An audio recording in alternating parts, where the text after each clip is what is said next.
My family made me pay rent at 14, but when I turned 18, I left with my grandparents. Now my parents lost their house and got exposed to everyone. I'm 18 years old. I study art at one of the best universities in the country, and I live with my grandparents since a few months ago. Sounds pretty normal, right? But the truth is that getting here was a process of years of emotional abuse, financial exploitation, and being treated like the black sheep of my family, while my older brother Ryan was basically worshipped like he was the second coming of Christ. And, yeah, I know it sounds dramatic, but when I tell you everything that happened, you'll understand why I use those exact words. I guess I should start from the beginning, or at least from the moment I realized something was very wrong in my family. I was like 5 years old. It was Christmas, and I remember there were two gifts under the tree, one big and one smaller. I was a kid, obviously excited, because I thought the big gift was for me. But when my dad started handing out the gifts, he gave me the small one and gave the big one to Ryan, who was already 13 at the time. Don't get me wrong. It's not like I'm traumatized because they gave me a smaller gift, but because of what happened next. Turns out the big gift was something I really wanted. I don't know, I think it was an art set or something like that.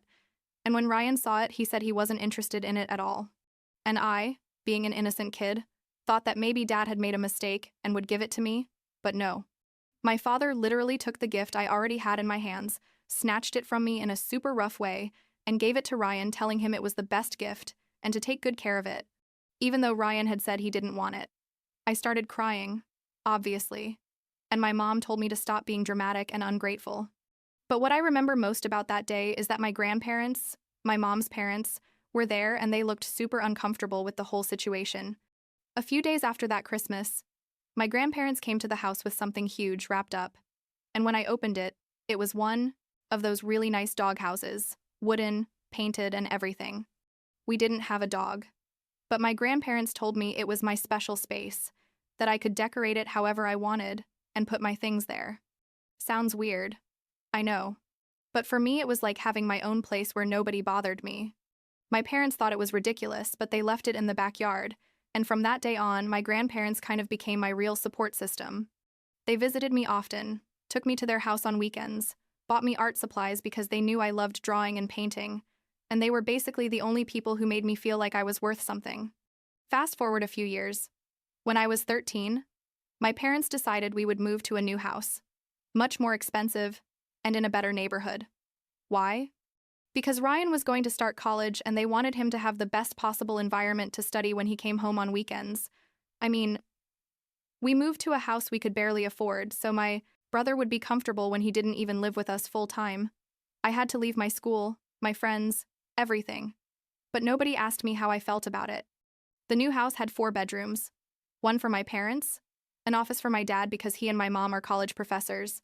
I think I mentioned that before.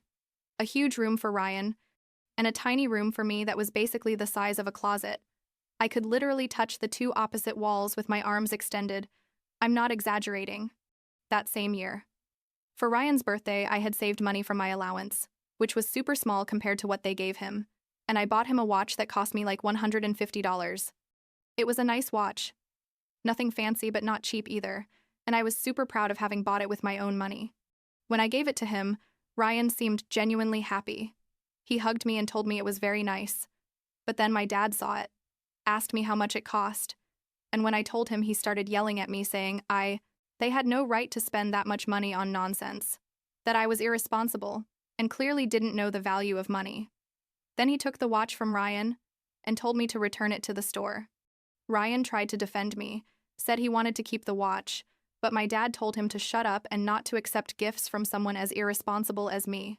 I returned the watch the next day, crying the whole way to the store. But things got really worse when I turned 14.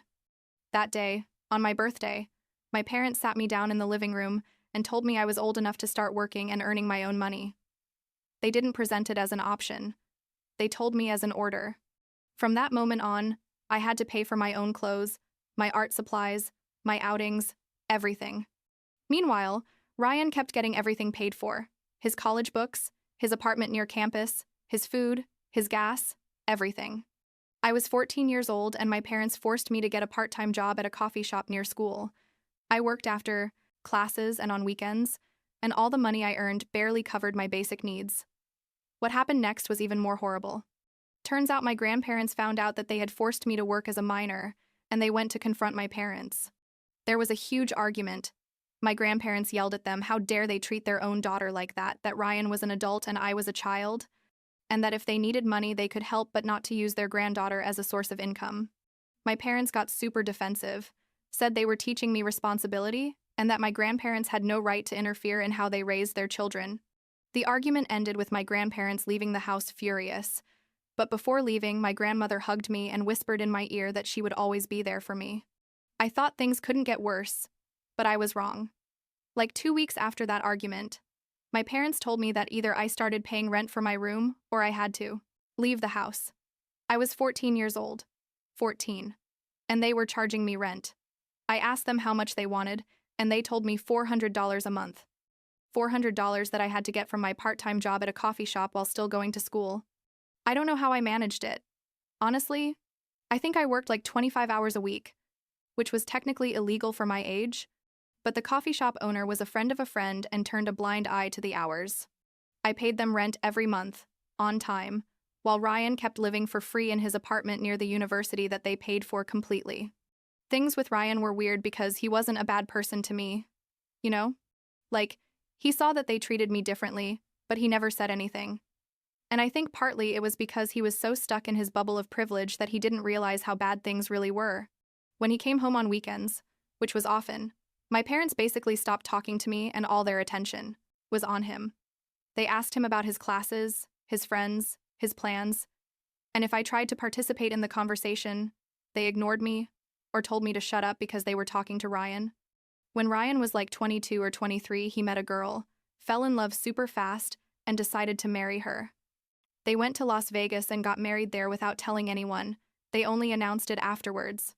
My parents were furious.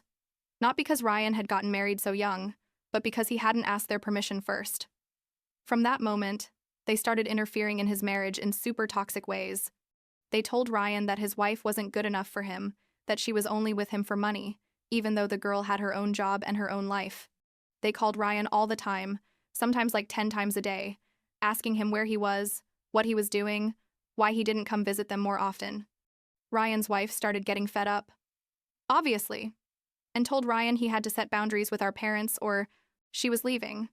Ryan tried to do it, but he was too weak. And every time he tried to tell our parents something, they manipulated him, making him feel guilty for choosing his wife over his family.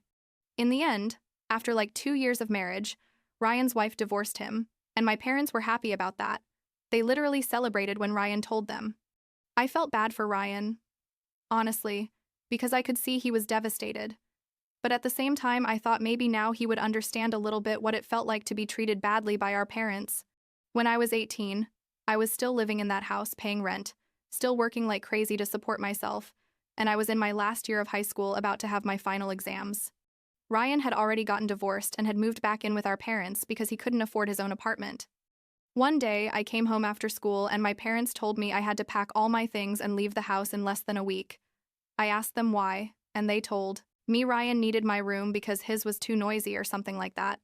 I don't remember the exact excuse because it was so ridiculous that my brain kind of blocked it.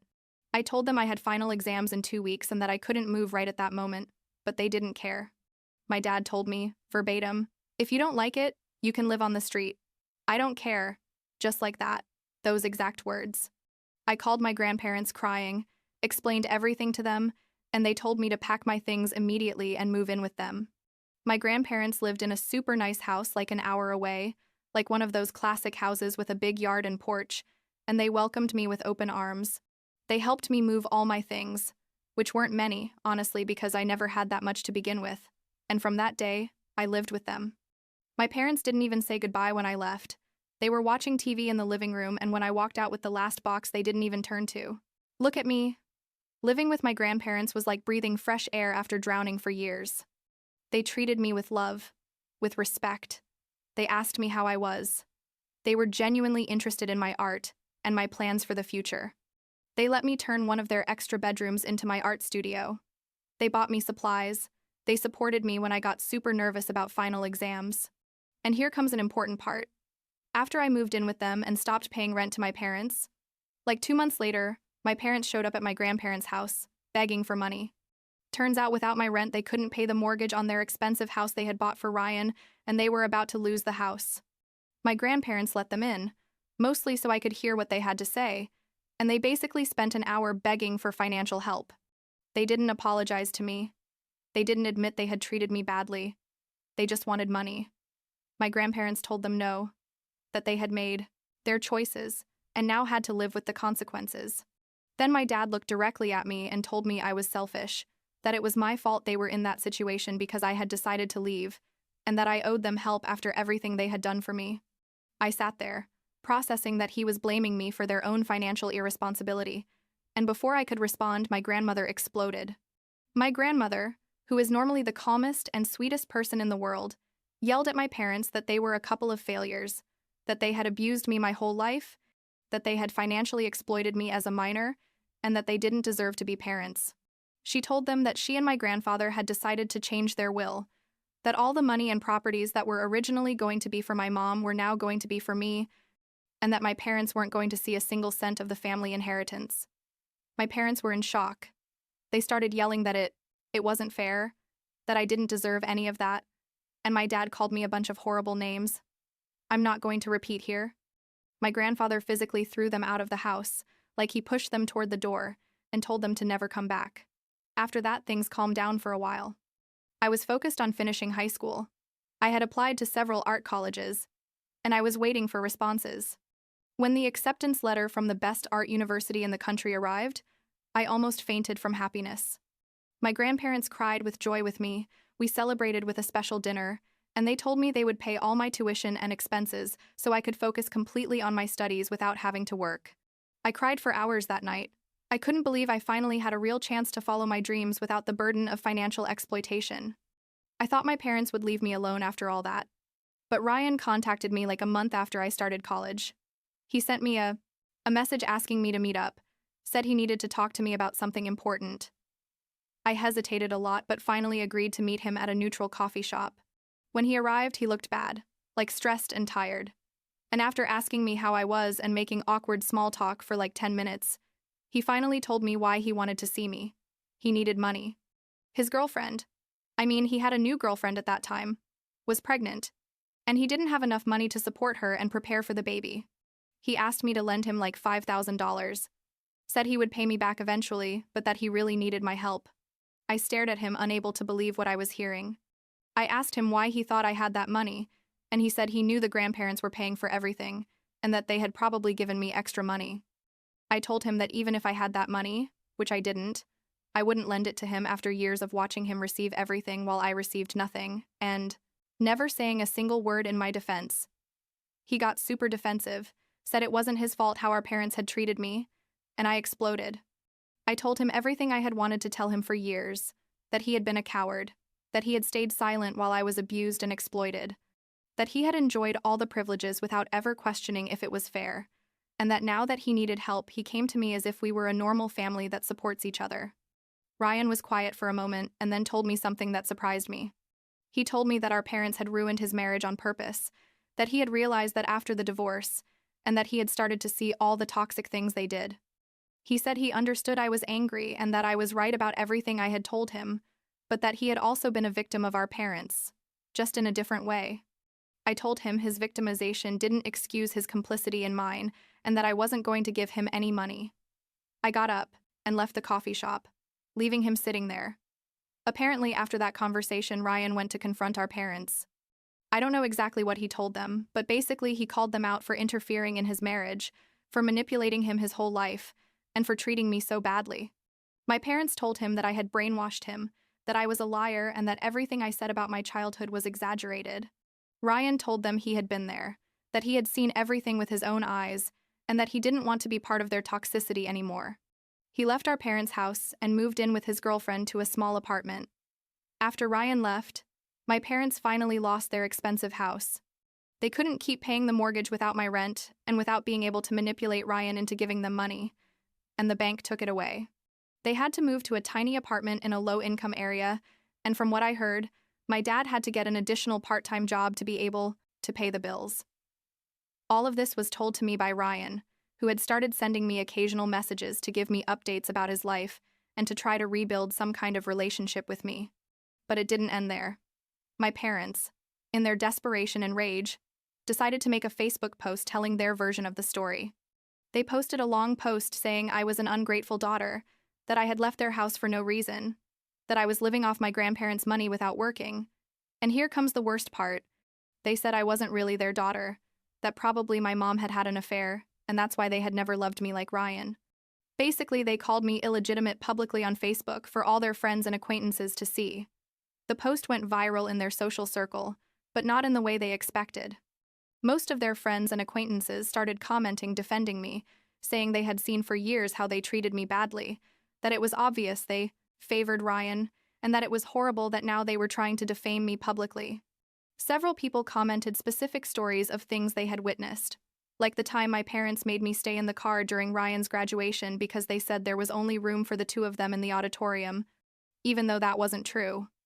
The post became public evidence of their abuse, basically, and they ended up deleting it and deactivating their Facebook accounts out of shame. My grandparents told me later that my parents had been using an education fund that they had established for me when I was born. Turns out my grandparents had been depositing money in that fund for years, specifically for my college education, but since the fund was technically in my mom's name until I turned 18, she had access to the money. My parents had been taking money out of that fund since I was like 13, using it to pay Ryan's bills, to buy things for the house, for their own personal expenses. When I turned 18 and the fund was supposed to be transferred to my name, there was basically nothing left. My grandparents found out about this when they checked the records after I moved in with them, and it was part of the reason they decided to change their will. Ryan reached out to me again like 6 months after our last conversation. This time, he didn't ask me for money. He just wanted to apologize. He told me he had been going to therapy, that he had realized many things about our family and about himself, and that he wanted to try to have a sibling relationship with me if I was willing. I told him I needed to think about it, that I couldn't just forget years of negligence and complicity, but that I appreciated that at least now he was trying to be better. Several months passed of occasional conversations, of him consistently showing me that he really was trying to change, before I finally accepted to give him a real chance to rebuild our relationship. As for my parents, I haven't seen them since that day at my grandparents' house when my grandmother yelled at them.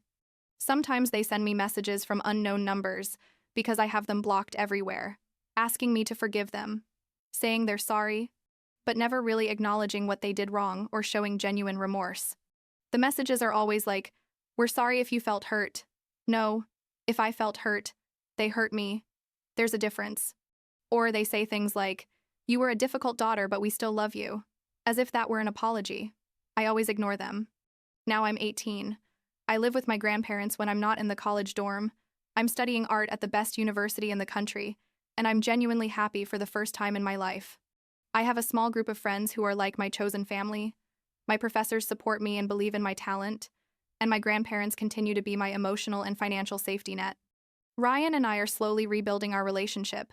He had his baby a few months ago and asked me to be the godmother, which was super emotional for me. I said yes, with the condition that our parents would never be at any event I attended, and he agreed without hesitation.